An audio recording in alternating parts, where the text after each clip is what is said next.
Welcome, everybody, to Hope for Our Times. And my guest and I today would both like to wish you a very happy Thanksgiving. My guest needs no introduction. Please welcome John Haller. John, you're like a regular here. You're literally on my program more than anybody else except me. Well, I don't know if I'm pleased about that, or I think that you need help, or wow, or no, not that you need my help, but that you need help because you think I'm actually worthy. Oh, okay. I was thinking, happy Thanksgiving to me. But thank you for that. It's great having you on, and we really do want to wish you all a happy Thanksgiving. And also, Hal Lindsey passed away yesterday. And Hal Lindsey was very influential in my ministry over the years for various reasons, which I'm not going to get into right now. But he's passed away, and whether you're pre-trib or not, he has inspired entire generations, plural, to look at the prophecies regarding the second coming of the Lord Jesus Christ, and praise God. But he's with the Lord. And John, we're still stuck here on this earth.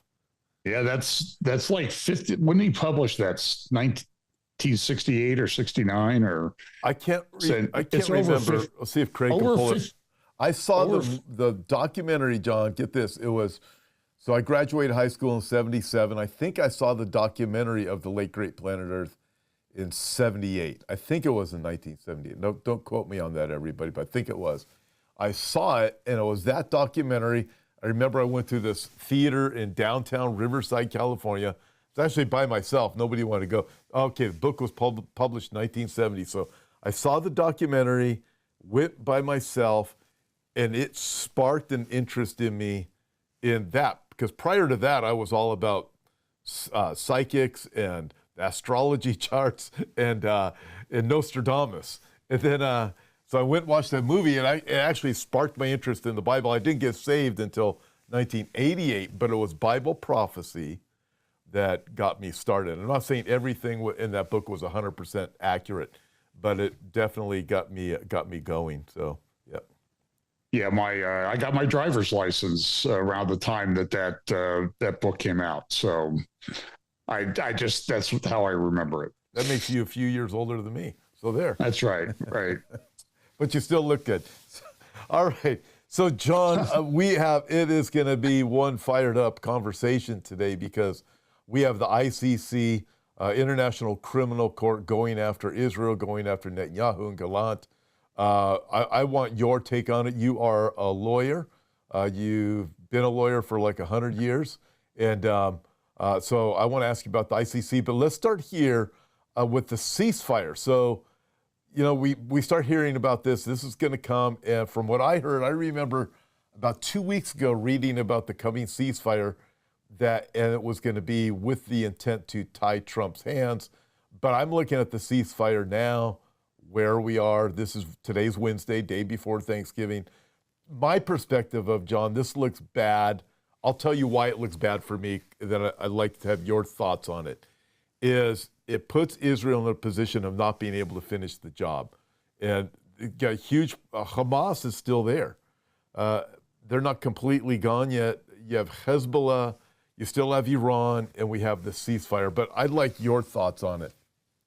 Well, I think it's not a good thing. I think all of these things are sort of integrated into this giant whole. And I think all these things are related to a lot of the things we talk about in Bible prophecy. I mean, if we try to unpack all the different connections, I don't think it's a good thing. I'm already seeing images of people returning to the land. In fact, if they could put up image 3, maybe, that I sent you. Let's pull it up.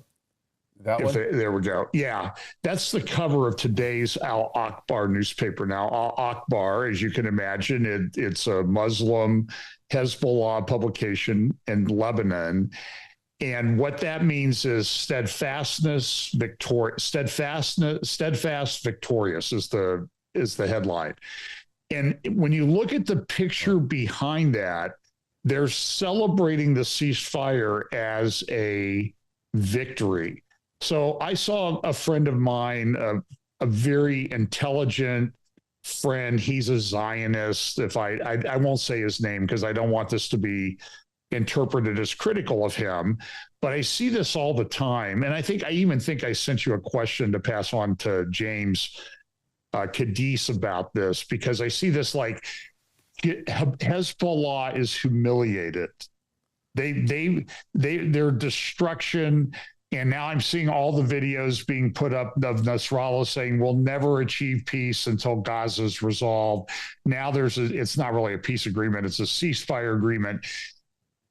And so a lot of people in Israel saying, oh, Hezbollah is humiliated. They don't think the way that we think. And so we need to kind of disabuse ourselves of this notion that they see the world, their worldview is even a little bit like our worldview. What's the old saying? You love death more than we love life, or we love life. You love death more than life. We love life. You love death. And I think that that's true. So I think we need to be careful about that. But that image that was just there shows the fact that the picture where they say victorious shows a building in Beirut that's been completely destroyed. Well, can I ask you about that?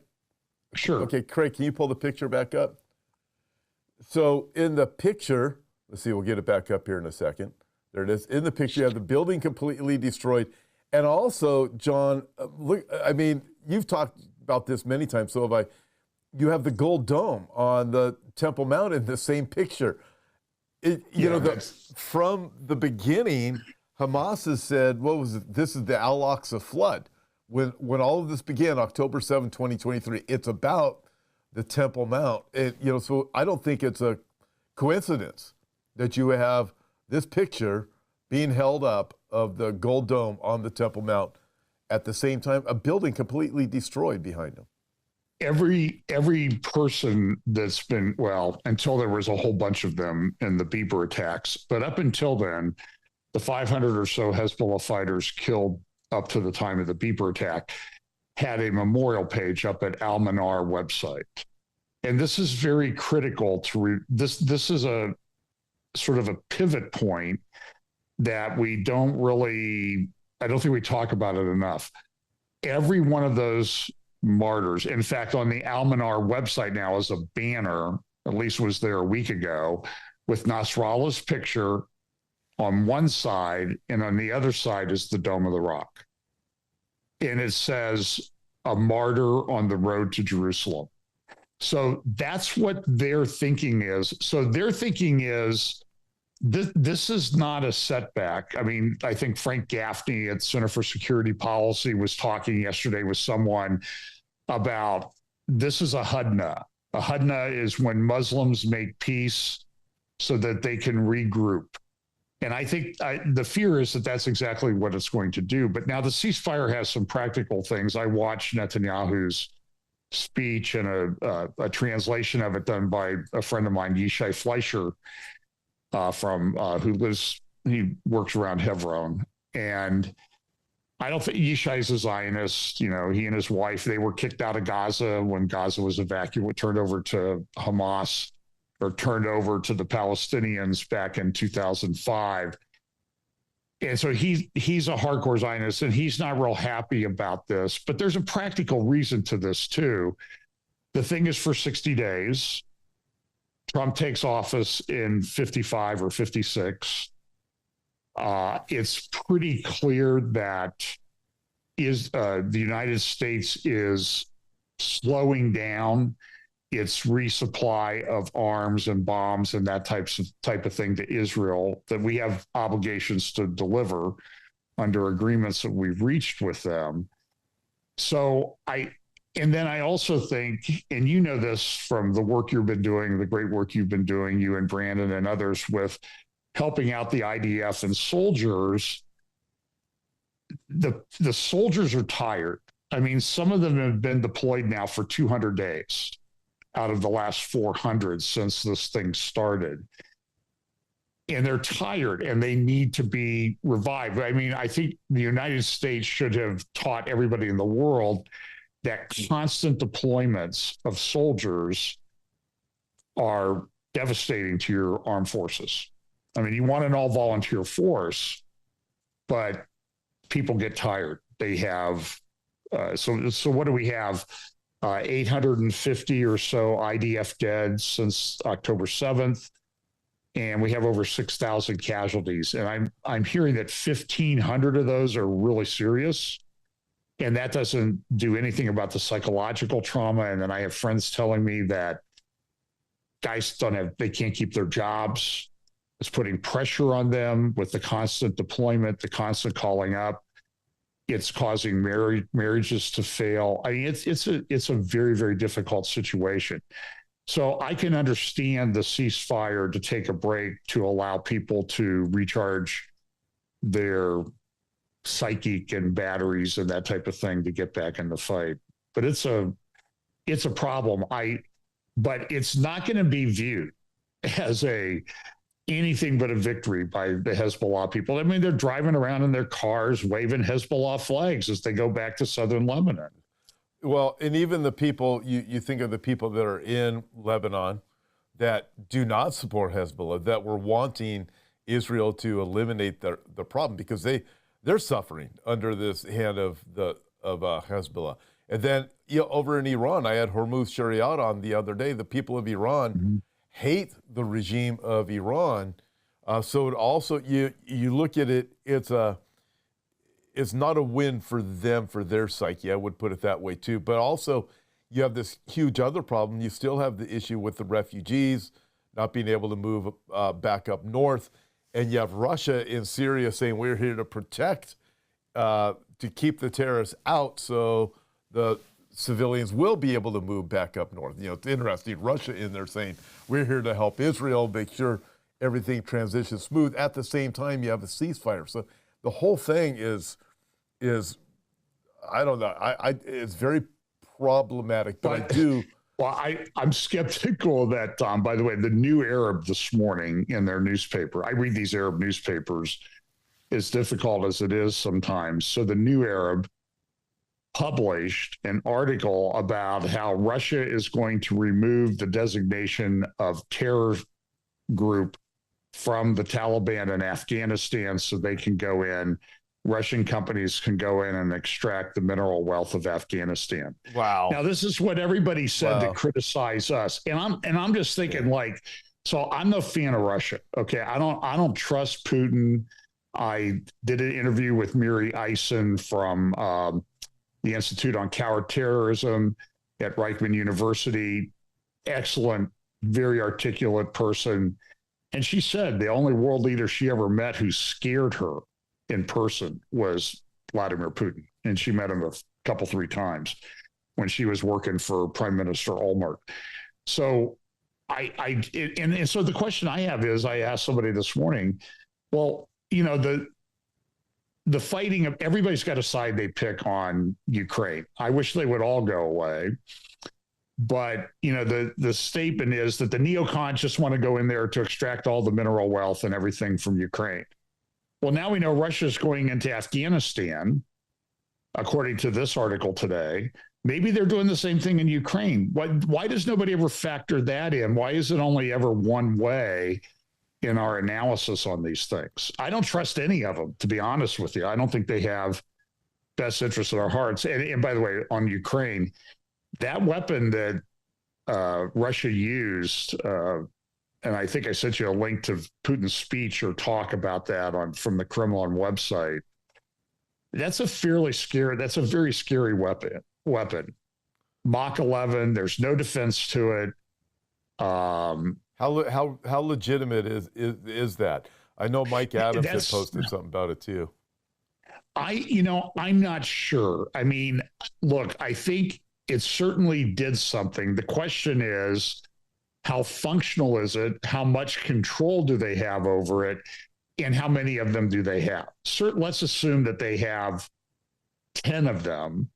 That's still a pretty scary thing. And if they can control it and pinpoint it, that's something that we don't know yet. But listen, I also want to caution everybody. I get all this stuff about Russia's so strong. Russia has an economy the size of the state of Texas. So, but they're a very powerful military. They have incredibly powerful nuclear and intercontinental ballistic weapons. I know all of that. But look, the UK gives the Shadows missiles to Ukraine, and they use them.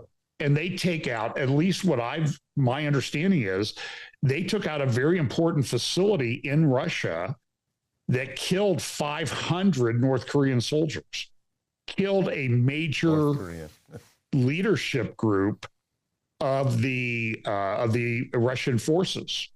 I understand Putin's fired a major general because he thinks he's been lied to. And look, this has been going on for 3 years. And all these guys, the Douglas McGregors, the Scott Ritters, Judge Napolitano, John Mersheimer, all these pro-Russian, I'm just going to be honest with you, these pro-Russian shills that are, by the way, vehemently anti-Israel, anti-Jew. They're like, this is going to be over in 2 weeks. Now, here we sit, in a couple months, it'll be 3 years. So and I think it just shows that Russia may have very good air missile defense systems, but it didn't stop that Shadows missile from the UK from getting to hitting the target that it wanted. By the same token, Israel has great air defense missiles, but those things are limited. And so Hezbollah has been able to do this. And so this ceasefire, I'm not sure it's a good thing. It's certainly not going to be interpreted as a humiliation by the Hezbollah forces. Yeah.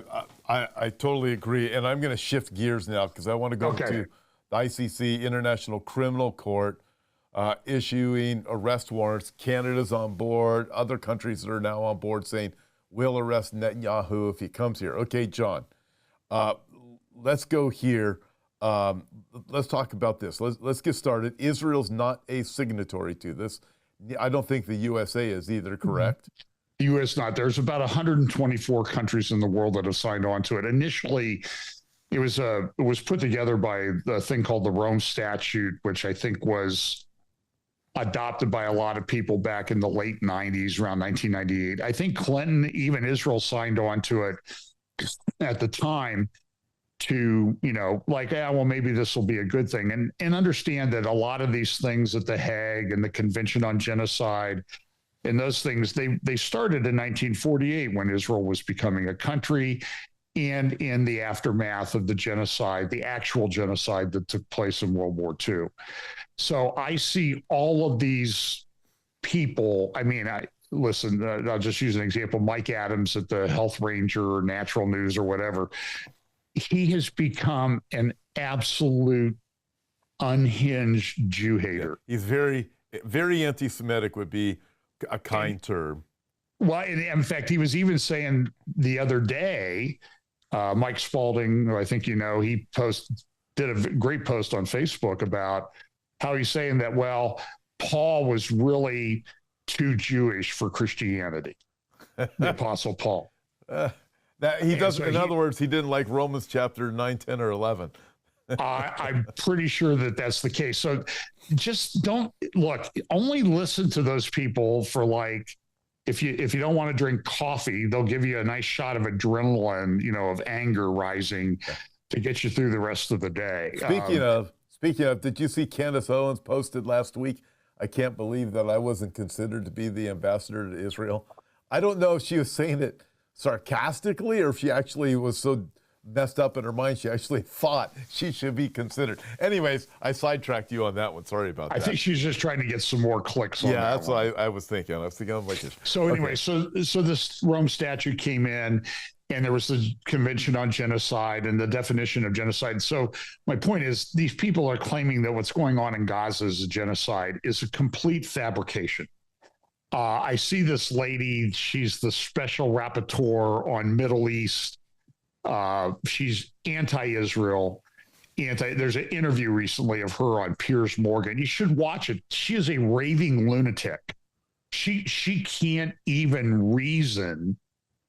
I mean, she couldn't even win an argument with Piers Morgan on this issue, and she's a international lawyer and all of these things, and she doesn't know what she's talking about. It's not genocide.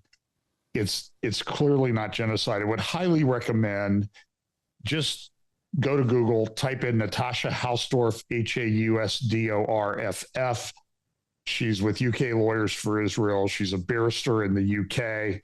I think she might have been born in Israel, but she's just superb. I mean, and she's wise beyond her years. I was talking to my wife about her this morning. I said, I have so much respect for her. I've been trying to get her for an interview, but she's pretty booked up right at the moment. She was born after I became a lawyer, for crying out loud. So she's very, very wise. And so you can get a lot for her. She was on Dan Senor's Call Me Back podcast 2 days ago on Monday.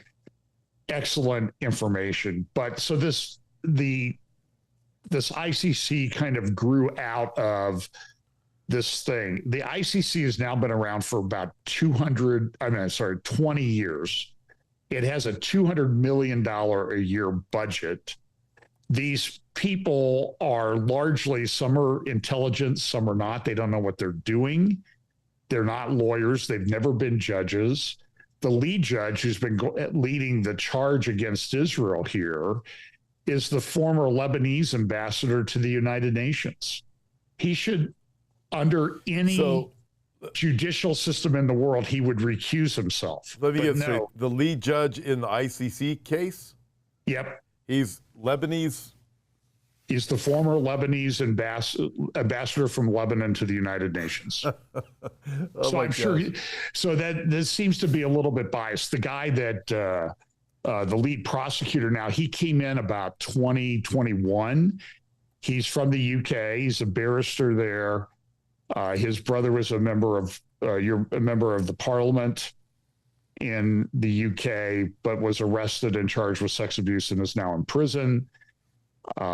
It's interesting, when he came out with some of these allegations and charges back in May, they seem to coincide with sexual harassment allegations made against this Amir, his name is Khan, this lawyer, this lead prosecutor that's bringing these charges.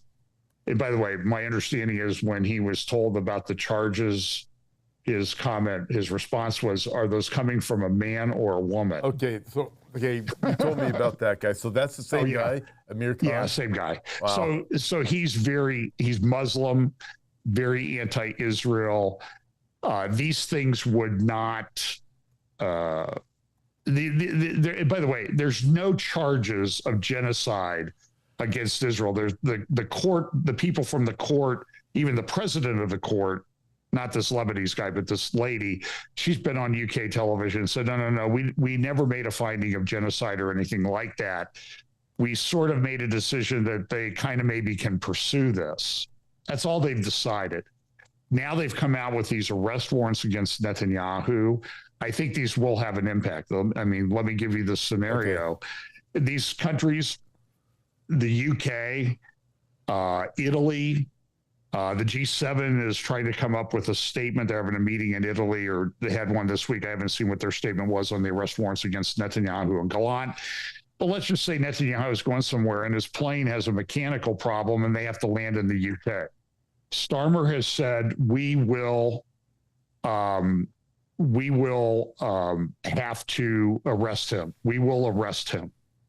Now, so the United States has an act, and Tom Cotton has tweeted about this. It's called the Hague, and it was called the Serviceman Protection Act. It's to protect U.S. service people, because we have people deployed in all these different places. That's why we've never signed on to the International Criminal Court. Let me gather my thoughts here. So we will protect our servicemen. That's the purpose of the act. But the act also says that there could be covered allied persons that we will also protect. Under that, covered allied persons includes people from Jordan, a number of other countries, Japan, Taiwan, and Israel. So then the question becomes, so let's say that the UK, Starmer says, will arrest Netanyahu. He's in the UK. They arrest him. What is the U.S. going to do? And even the Financial Times of London the other day said, look, this whole situation could split the Western alliance like NATO. And the answer is, you better believe that it could. Okay, let me ask you this. It could, I would say, especially because we have a Trump administration that's coming. If it was a Kamala Harris administration, I think we'd have a different scenario. Yeah, but we have a Biden administration right now, so we don't know.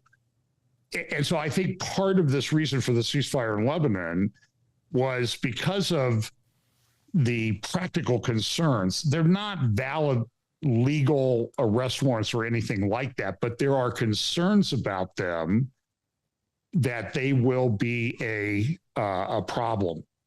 That this could cause a fracturing in the Western alliance when we have all this stuff going on with Russia and Ukraine. I think it just makes the world very, very upsetting. And it could be that a lot of countries will look at the arrest warrants and they will say, hey, we're going to go forward. We're not going to resupply any arms that we were going to send to Israel either. That could also be a factor in why Netanyahu and the cabinet decided to enter into this ceasefire agreement with Hezbollah. That's interesting. So they're all kind of interrelated, but on his podcast with Natasha Hausdorff the other day, Dan Senor at the end said, "Well, this will this is such an overreach by the International Criminal Court that this will humiliate them." And Natasha said, "I don't know why you would even say that, because it's not going to humiliate them. They don't care. The whole international law thing has been to go,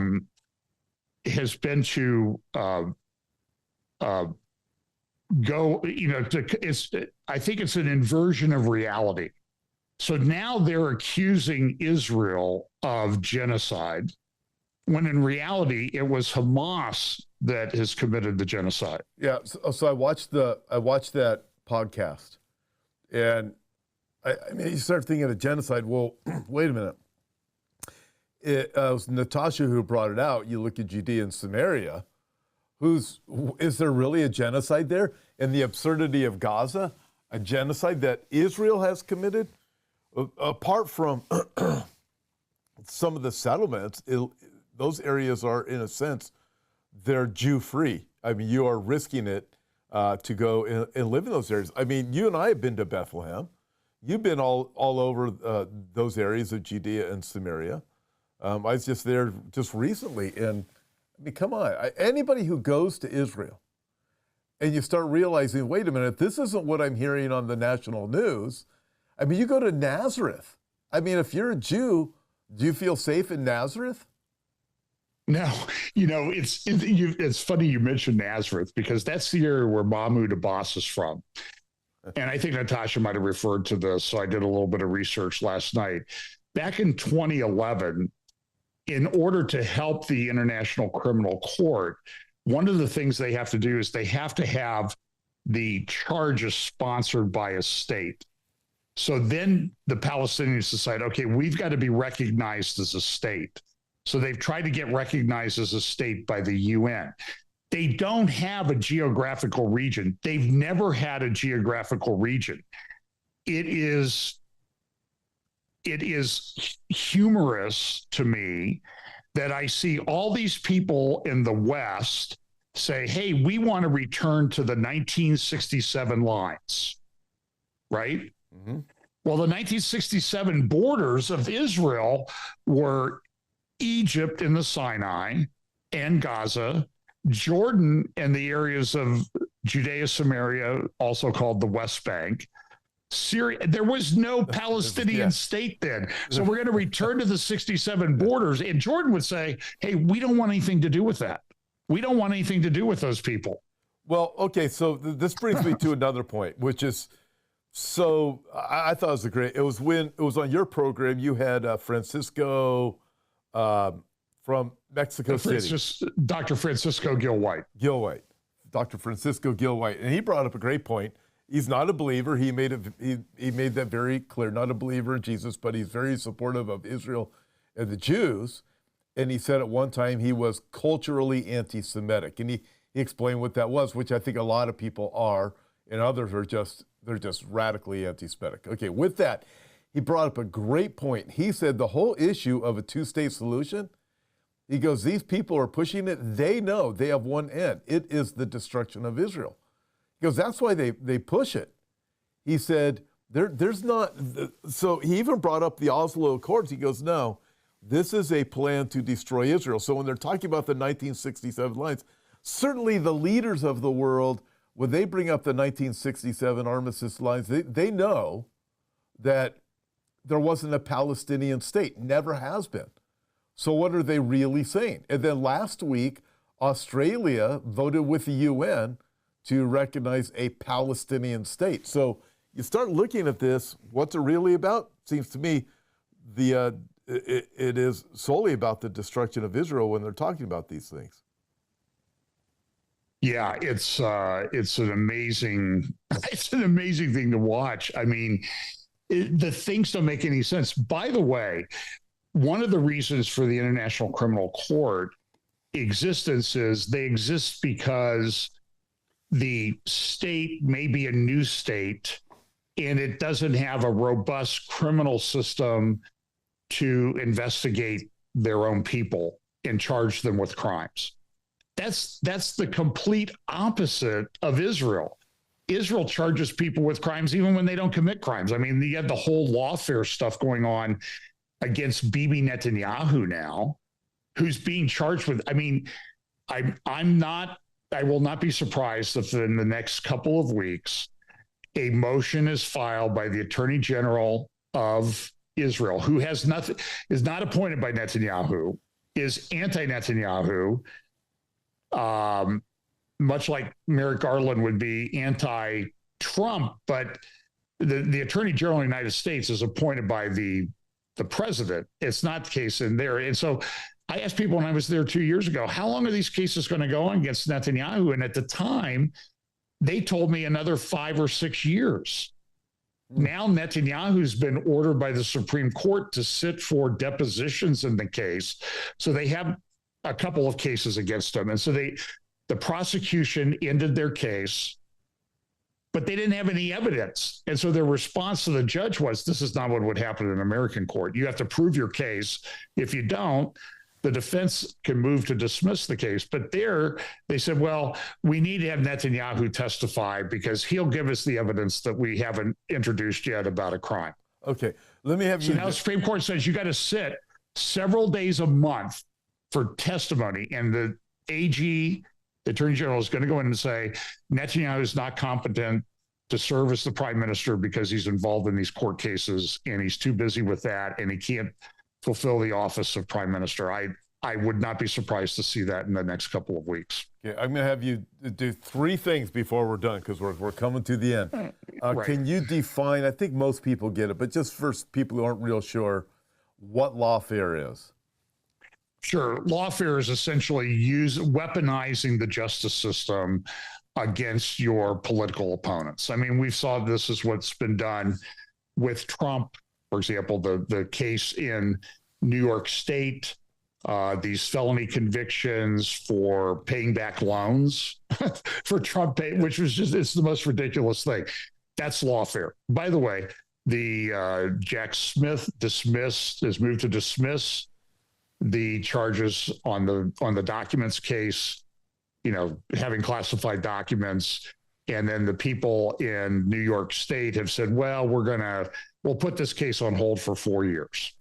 It was lawfare in the first instance. There was even a big law professor in the New York Times on Saturday or Sunday saying, maybe this lawfare strategy against Trump wasn't the best thing. Which shows to you that all the complaints about it being lawfare were actually true. Yeah, no kidding.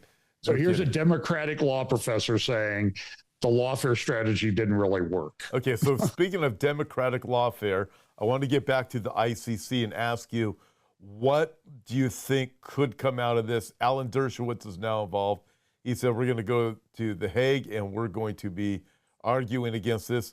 Dershowitz has obviously come a long way. He used to be kind of radically left. He has, last 8 years, I would say he's definitely been waking up to reality, and we're watching all the anti-Semitism. He pushed back against the DEI things and the nonsense of the lawfare that was used against Trump. As much as he made it clear he hated Trump, but he saw legally the things that were happening. So now it's the ICC. He's getting involved in that. How you already gave us a couple of examples. Netanyahu's plane has to land in the UK or wherever, but how is there any legitimacy to this, and what's the end? Well, the end is to make things very difficult for Israel internationally. And look, you have I saw the Italian foreign minister at the G7 foreign ministers meeting saying, well, we need to respect international law. Okay. There's no violation of international law here that's been alleged. We don't even know what's in these arrest warrants or why they're issued because they're classified, they're secret. Now. So, all right, listen, I think it's just to make things difficult for Israel. Okay. So, but no real teeth yet, or there's some teeth but it's. Can I bring up one other thing, Tom? Yes. You're not even supposed to be photographed with Bibi Netanyahu or Gallant. So let's say you're photographed with them and you go to a country that's a signatory to or land in a country that's a signatory to this, you might be subject to arrest for aiding and abetting someone who's subject to an arrest warrant. And listen, baby Trudeau up in Canada last week. So there's a few things that he did last week. He's doing this thing in a kitchen someplace. Yeah, we want to respect international law and we'll honor the arrest warrants. Then he's at a Taylor Swift concert dancing around while Montreal is melting down from pro-Hamas protest. Yeah.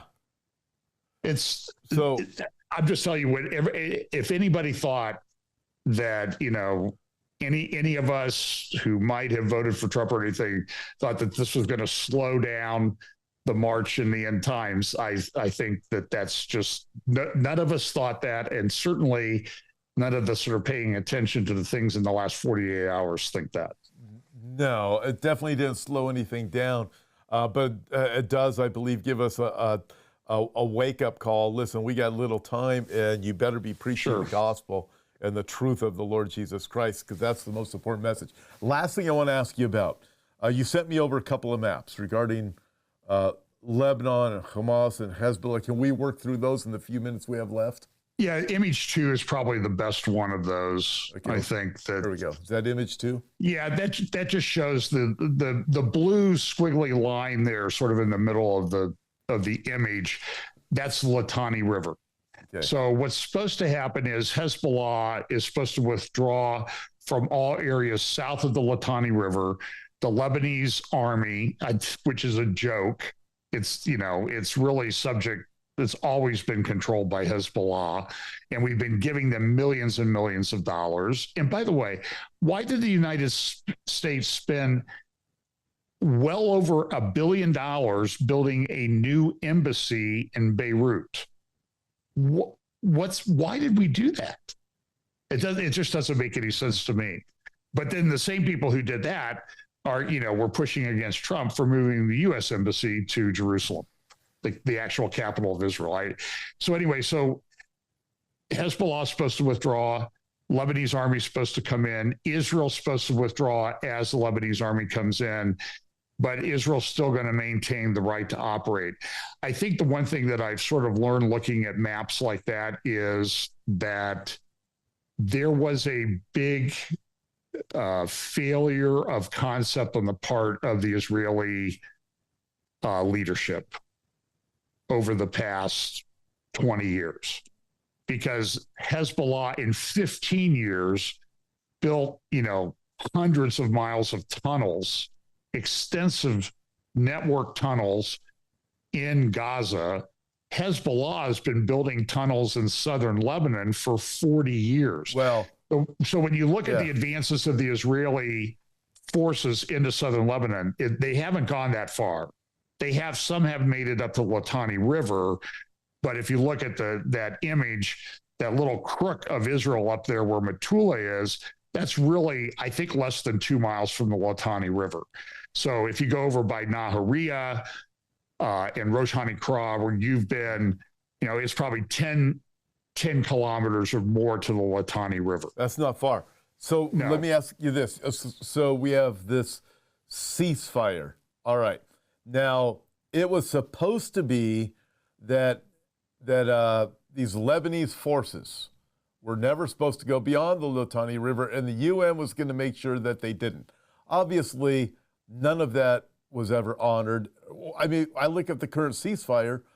What's going to happen now? I mean, Israel can't possibly trust. You can't trust the UN. I mean, the UN is full of terrorists. And the whole international community, I'm convinced that Francisco Gil White is right. They're bent on the destruction of Israel. Yeah, look, the goal stated by Netanyahu a couple months ago as they started the operation into Lebanon, which we later learned was a continuation of 700 commando and other operational raids into Lebanon since October 7th a year ago. So they've been very active in Lebanon. We just didn't know about it. But the goal was for people to return to the north. And I heard a settler, I think he's a mayor of Metula or Kiryat Shimon, and he said, okay, listen, we'll move back to the north when Netanyahu and his security cabinet move up here to live. And I think, I can't say that sentiment is totally invalid, because nobody's going back up there under these circumstances. I mean, you wouldn't. I mean, look, if you were taking a tour of there, you wouldn't go up there right now. Not this week. In fact, yesterday, I believe, was the largest barrage of rockets, missiles, and whatever from Hezbollah into Israel. Well, that goes back to the earlier point. They don't consider themselves humiliated yet. Well, and I think there was a famous commentator, I probably shouldn't say his name. I do respect him somewhat, but he said the reason why Israel's had trouble is we didn't humiliate them in 1967. We sort of let them, and then we entered into the Oslo Accords, and they're incrementalists. They take a view of centuries, not the next election cycle. Well, here's what else is interesting, John. If you look at Israel history, even biblical history, it's a pattern they've always had. When they were threatened by Assyria, what were they looking to? They were looking to Egypt for help. You start looking at when Babylon was threatening Judah. You start looking at the dynamics of Israel throughout their history. They've looked to, well, maybe they've in a sense they've always just wanted to be able to get along too, which has been to their own hurt, because they're always reaching, okay, well, maybe we can get along this time. It's never going to work. It's never worked in the thousands of years of Israel's history, and it's certainly not going to work now. We know biblically where this is going to end also. So I'm looking at this going, I don't know, I'm bothered by the ceasefire talk myself. And so my question, too, is we always talk about a coming peace agreement as maybe this is how these things play out in Bible prophecy. And I'm going to suggest to you that my thinking this morning or today is that we might be closer to that than we really think. I mean, I'm reading articles about Mohammed bin Salman and the Arab Peace Initiative from the Cairo Review of Global Affairs a couple months ago. And look at it this way, Putin threatens nuclear strikes all over the West, right? What would be a better time for him? And these guys are all about their legacy. I mean, look, Putin's older than I am. He's like 71 or 72. Erdogan's 70. All these guys want their legacy. And a way to get a legacy in this world is to be seen as the man who brought peace everywhere.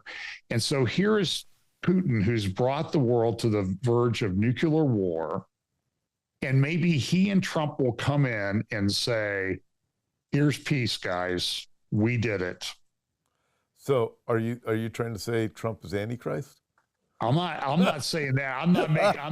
I'm not planting that flag anywhere. I have enough people writing to me telling me that he is, or this guy is, or that guy is.